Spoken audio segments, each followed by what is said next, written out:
అన్న నువ్వు మాట్లాడడానికి ప్రయత్నం చేస్తున్నావు, మీడియాతో నువ్వు అక్కడ ఇక్కడ మాట్లాడడానికి ప్రయత్నం చేస్తున్నావు, కానీ నీ మీద క్రిమినల్ కేసులు పెడతారట అని అన్నారు. నేను అన్నాను, తమ్ముడు క్రిమినల్ కేసు పెడితే ఒకవేళ డైరెక్ట్ గా జడ్జి ముందుకు తీసుకెళ్లిపోతారా లేదా అని అడిగాను నేను. అంటే ఎందుకన్నా అన్నాడు. అంటే తమ్ముడు ఈ సమస్యలు చెప్పడానికి ఏ జడ్జి మన సమస్య వినట్లేదు, ఈ మీడియాలోనే మనం మాట్లాడుకోవాల్సి వస్తుంది తప్పించి జగన్మోహన్ రెడ్డి గారు ఏదో మనకు టైం ఇచ్చారు విన్నారు తప్ప మిగతా మనం ఏం మాట్లాడినా ఫేక్ అనేస్తున్నారు వీళ్ళందరూ.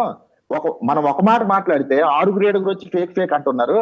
కాబట్టి డైరెక్ట్ జడ్జి ముందు నిలబెట్టిస్తే నేను ఇవన్నీ అక్కడ ఆయనకి చెప్పేస్తాను, క్రిమినల్ కేసు పెట్టినా పర్వాలేదు, అంతే కదా సార్. ఇప్పుడు ఎందుకంటే మాది సమస్య, మా సమస్యకి సొల్యూషన్ కావాలంటే మేము ఫేక్ మాట్లాడుతున్నాము, వాళ్ళ తప్పు వీళ్ళ తప్పు, వాళ్ళు కరెక్ట్ గా మాట్లాడట్లేదు, వాళ్ళ సమస్య మా సమస్య ఒకటి మేము చెప్తుంటే ఇచ్చిన క్లారిఫికేషన్ ఇంకొకటి, దాన్ని అనాలిసిస్ చేసిన వాళ్ళు అయిపోయింది, అంతా అయిపోయింది, అయిపోయింది, సమస్యను తీర్చేశారు అని అన్నారు. నేను ఒకటే అడుగుతున్నాను సార్, ఈ రోజు ఏదైతే స్పోర్ట్స్ సర్టిఫికెట్స్ మీద జాబ్స్ ఇచ్చారో వాళ్ళందరి తాలూకాది మేము ఆర్టీఏ వేస్తాం, మీరు ఆ సర్టిఫికెట్స్ అన్ని మాకు ఫిజికల్ గా చూపిస్తారా?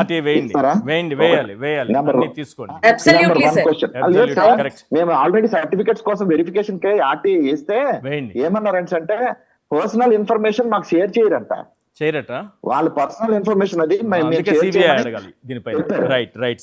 అందుకోసమే మేము సిబిఐ